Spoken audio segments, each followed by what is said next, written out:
Good morning 12th class. आज हम पढ़ेंगे मेडिकल टर्मिनोलॉजी ऑफ प्रेगनेंसी यानी कि MTP।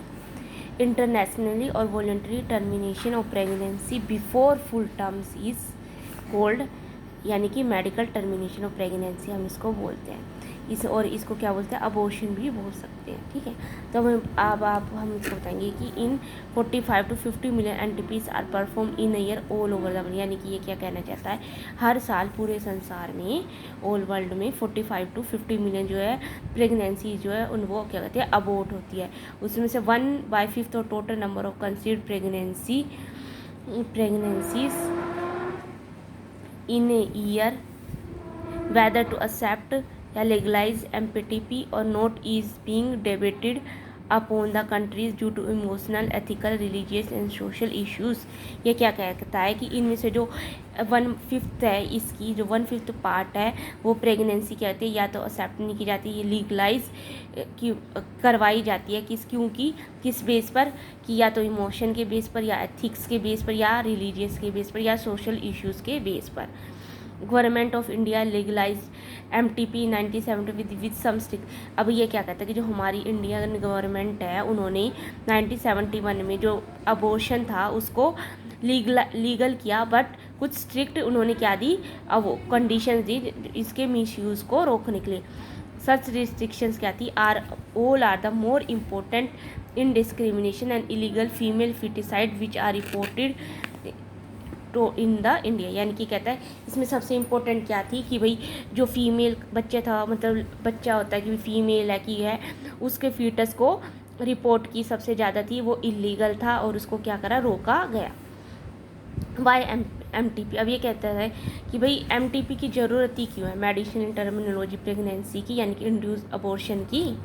तो obviously is the answer is to get rid of the use unwanted pregnancy either due to casual unprotected intercourses or failure of contraceptive use during coitus or rapes।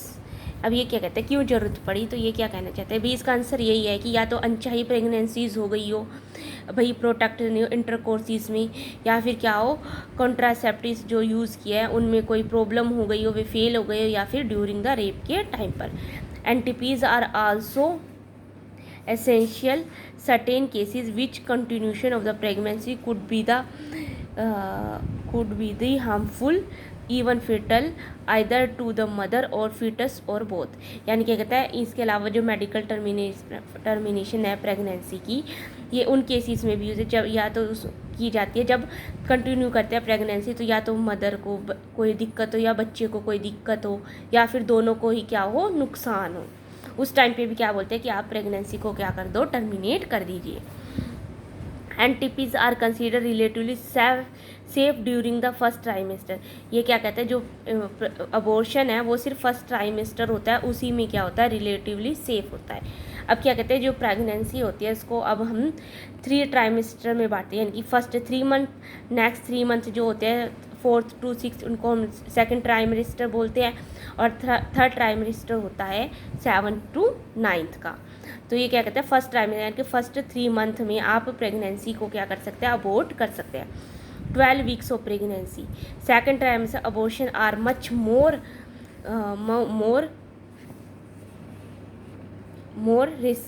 Risk. यानी कि ये क्या कहता है कि अगर सेकेंड ट्राइमेस्टर करते हैं तो उसमें जो अबॉर्शन है उसमें रिस्क होगा।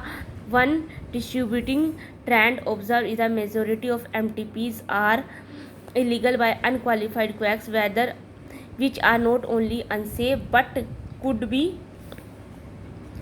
fatal too। अब ये क्या कहता है, एंटीपीज, ये भी ऑब्जर्व किया गया कि एंटीपीज की जाती है जो परफॉर्म करते हैं, वो लोग परफॉर्म करते हैं जो इलीगली, जो अनक्वालिफाइड होते हैं और क्या करते हैं, अनसेफ भी होती है। अनदर डेंजरस ट्रेंड क्या है, मिसयूज़ क्या है इसका, अमीन्यूस यानी कि सेक्स डिटरमाइन करना कि अनबोर्न बच्चे का कि वो मेल है कि फीमेल है। Frequently if the foetus to be female it followed bye.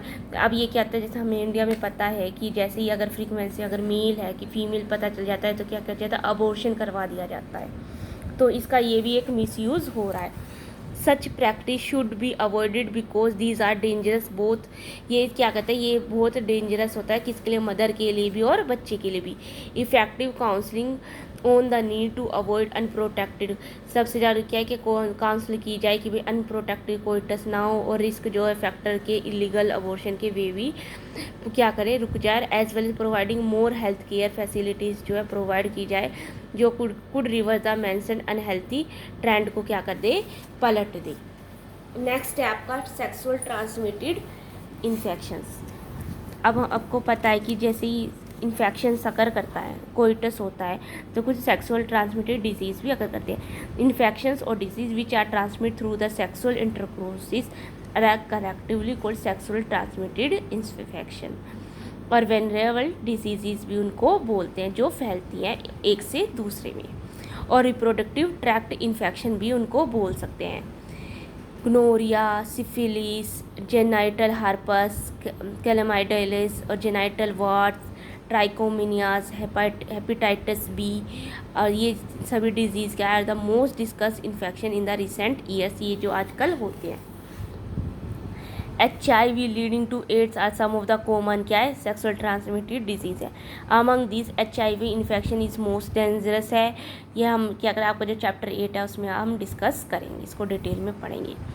Some of these infections like hepatitis B and HIV can also be transmitted by sharing of injection needles, surgical instrument etcetera. अब ये क्या कहता है कि जो hepatitis B और HIV का virus है वो किसके थ्रू भी, जैसे इंजेक्शन, बस सेक्सुअल ट्रांसमिटेड ही नहीं होता बल्कि जो इंजेक्टेड नीडल्स होती है, सर्जिकल इंस्ट्रूमेंट होते हैं, उनके थ्रू भी हो सकता है। With infected person transfusion of blood और from the infected mother to the foetus too, यानी क्या कहता है कि इन्फेक्टेड पर्सनस में हो सकता है, उसके ब्लड को ट्रांसफ्यूजन करने से हो सकता है, या फिर इन्फेक्टेड मदर से बच्चे को भी हो सकता है। Except for hepatitis B, genital herpes and HIV infections, other diseases are completely curable if detected early and treated properly. अब ये क्या कहता है कि इनको छोड़कर, hepatitis B, genetic HIV infection को छोड़कर जितनी भी डिजीज़ है अगर उनका हमें पहले पता चल जाए तो उनको क्या कहते हैं, डिटेक्ट करके उनको ट्रीट किया जा सकता है। Early symptom of the most of these are, जो अगर शुरू में सिम्टम्स देखें तो बहुत ही कम होते हैं। सिर्फ क्या होता है, ईचिंग होती है, fluid discharge, slight pain, swelling etc. in the genital region. Infected female may often be asymptomatic and hence may remain undetected for long, यानी कि बहुत समय तक क्या है पता भी नहीं चलता। एब्सेंस और less significant system in the early stage of infection and the social stigma attach to STIs deter the infected person from going for timely detection and proper treatment. अब ये क्या कहता है, एक तो इसके सिम्टम्स भी कम होते हैं, दूसरा क्या आता है भाई सब लोगों का मिथ है भाई सोसाइटी में, ओहो तुमको ये डिजीज़ है ये है, तो लोग इसकी वजह से क्या करते हैं, चेक भी नहीं करवाते, तो क्या है, तो सही टाइमिंग पर कहते हैं डिटेक्शन भी नहीं हो पाती और प्रॉपर ट्रीटमेंट भी नहीं हो पाता। तो इस वजह से भी कहते हैं this could lead to complications later हो जाती है, which include pelvic inflammatory disease हो जाती हैं। जो पेल्विस है उसमें क्या कहते वो फूल जाएगा, उसमें डिजीज़ हो जाएगी, अबॉर्शन भी हो सकता है, स्टिल बर्थ, एक्टोपिक प्रेगनेंसीज भी हो सकती है, इनफर्टिलिटी भी हो सकता है, और इवन क्या हो सकता है, कैंसर भी हो सकता है रिप्रोडक्टिव ट्रैक्ट में। STI are major threat to a healthy society के लिए क्या है, मेजर वो है, थ्रेट है। Therefore prevention of early detection cure of the disease are given prime consideration under the reproductive health care programmes. Though all persons are vulnerable to these infections, their incidences are reported to be very high among person to the age group. यानी कि ये depend करता है लोगों particular age group में, यानी 15 to 24 years, the age group to which you also belong. There is no reason for panic because prevention is possible. Panic होने की कोई ज़रूरत नहीं है क्योंकि इनकी जो प्रिवेंशन है, इनका जो क्योर है वो क्या है, पॉसिबल है। One should be free of these infection by follow, इसके लिए हम सिंपल क्या कर सकते हैं, फॉलो कर सकते हैं रूल्स को। पहले avoid sex with unknown partners, और मल्टीपल पार्टनर के साथ सेक्स नहीं करें। ऑलवेज ट्राई टू कंडोम्स का यूज़ करें कोइटस के टाइम पर। In case of doubt one should go to qualified, अगर आपको कुछ थोड़ा भी डाउट है कि इन्फेक्शन है, आपको कुछ भी है, तो अच्छे पढ़े लिखे डॉक्टर के पास जाए, अर्ली डिटेक्शन और कंप्लीट अपना ट्रीटमेंट करवाए और डिजीज़ का क्या करें, डायग्नोस्ड करें। नेक्स्ट है हमारा इनफर्टिलिटी।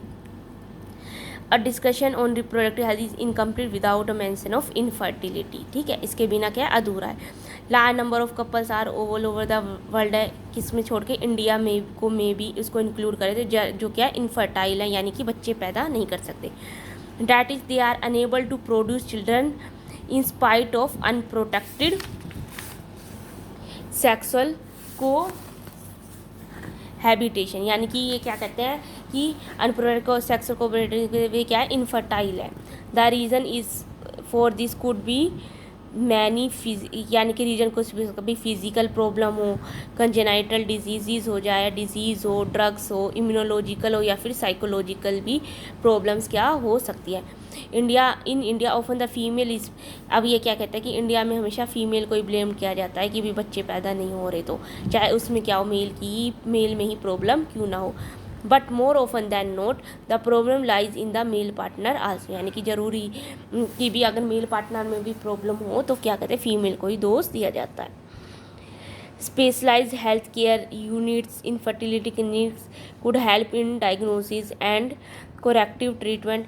अब ये क्या कहते हैं कुछ स्पेशलाइज इनफर्टिलिटी हेल्थ केयर बनाए गए हैं। अभी क्या कहते हैं जो डिजीज़ होते हैं उसको क्या कहते हैं, जैसे अगर आपको फिजिकल कोई डिजीज़ हो, या फिर इम्यूनोलॉजिकल है, या फिर इमोशनल है, या फिर अगर आप कोई ड्रग्स लेते हो तो उनका क्या सकता है ट्रीटमेंट हो सकता है। तो उनको ट्रीटमेंट करवा कर आपको क्या कर सकते हैं डायग्नोज किया जाता है और वे आपका ट्रीटमेंट करते हैं और इन डिसऑर्डर को क्या करते हैं रिमूव करते हैं। Enable these couples to have children however where such corrections are, पर कुछ ऐसी भी है जैसे जहाँ पर हम ये डिजीज़ को रिमूव नहीं कर सकते।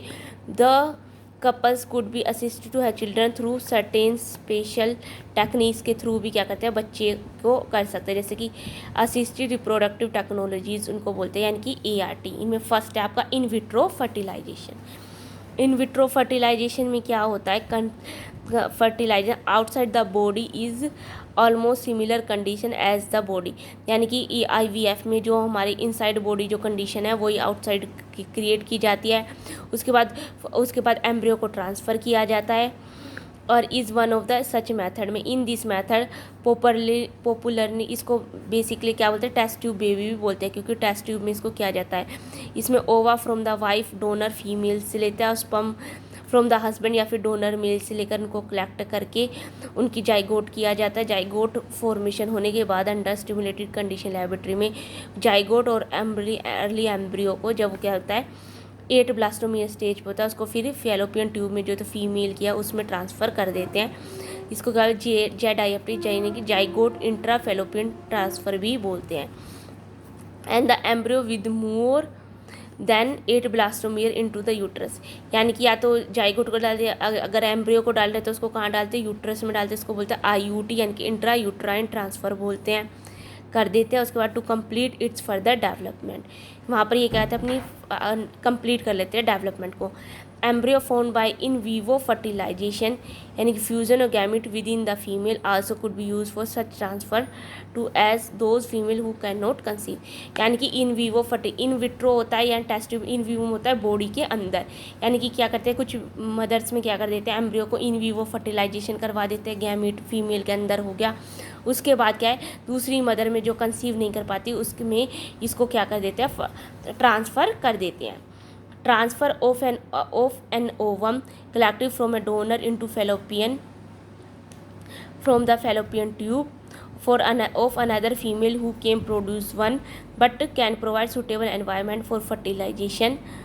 क्या ये क्या कहना चाहता है कि जब क्या करते हैं कि जो ट्रांसफ़र कर देते हैं ओवम को क्या करा कलेक्ट किया फ्रॉम डोनर मदर से किसकी उसकी इनटू फैलोपियन ट्यूब में, यानी कि गैमिट इंट्रा फैलोपियन ट्रांसफ़र बोलते हैं उसको, अनदर फीमेल से। उसके बाद क्या प्रोड्यूस करते हैं who can not produce one, यानी कि जो प्रोड्यूस नहीं कर सकती बच्चे को, बट कैन प्रोवाइड उसको क्या करते हैं सूटेबल एनवायरनमेंट प्रोवाइड कर सकती है फर्टिलाइजेशन के लिए। Further development another method attempted, कुछ दूसरे मेथड भी इसके लिए यूज़ करते हैं। नेक्स्ट है intra cytoplasm sperm injection. This is another specialized procedure to form an embryo in the laboratory in which a sperm is directly injected into the ovum. Infertility case either due to inability of male partner to to insemination the female or due to very low sperm counts in the ejaculate. यानी कि क्या करते हैं, sometimes क्या होता है, जो इंट्रासाइटोप्लाज्म sperm injection में स्पर्म लेकर उनको क्या करते हैं, फीमेल के जो ओवम होता है उसमें क्या करते हैं, इंजेक्ट कर देते हैं ताकि फ्यूजन हो सके। किस केस में करते हैं, ये डायरेक्टली होता है, या तो जो मेल पार्टनर है वो में उसमें इनेबिलिटी हो, ठीक है, ये ड्यूरिंग सेक्स क्या वो उसको ट्रांसफ़र नहीं कर सकता, इंसेमिनेशन ना हो उसमें, या फिर उसमें जो स्पर्म की जो काउंट है, नंबर है, वो क्या हो, कम हो। थर्ड क्या है, could corrected by artificial insemination techniques के थ्रू उनको ठीक कर देते हैं।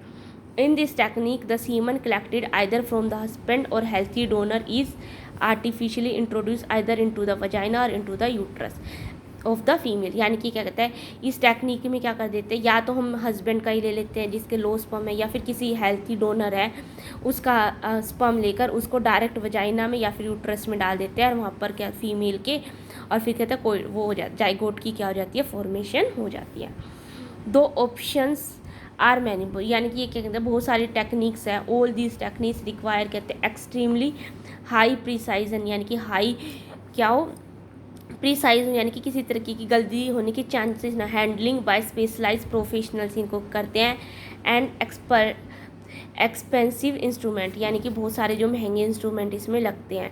Therefore these facility are presently available only very few centres in the country, यानी कि बहुत हमारे देश में बहुत ही कम जगहों पर ये उपलब्ध है।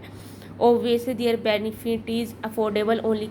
अब ये क्या है, इतना महंगा है तो इनकी जो वो है क्या होगा, हमें ट्रीटमेंट भी क्या होगा, महंगा होगा, क्योंकि एक्सपेंसिव है इनके इंस्ट्रूमेंट भी, तो कुछ ही लोग क्या कर सकते हैं, इनको अफोर्ड कर सकते हैं। Emotional, religious and social factors are also deterrents in the adoption of this. ये जो इमोशनल, रिलीजियस, सोशल फैक्टर है, ये भी इनको क्या कहते हैं, अडोप्ट नहीं करने देते इन मेथड को भी। Since the ultimate aim of all these procedure to is to have, यानी कि सभी प्रोसीजर्स का मेन एम क्या है, उद्देश्य क्या है, बच्चों का। In India we have so many orphaned and destitute children who would probably not survive maturity unless taken care of. Our law permit legal adoption and as yet one of the best method for couples looking for parenthood. अब ये कहते हैं India में तो बहुत सारे बच्चे ऐसे भी हैं जो क्या करते हैं, उनको फेंक दिया जाता है या फिर ऑर्फनेज में पलते हैं, तो क्या कर सकते हैं, हम ऐसे बच्चों को भी क्या कर सकते हैं, लीगली अडोप्ट कर सकते हैं और अपने पेरेंटहुड यानी कि अपने माता पिता के रोल को क्या कर सकते हैं, प्ले कर सकते हैं। तो आपका ये बच्चों चैप्टर कंप्लीट हुआ।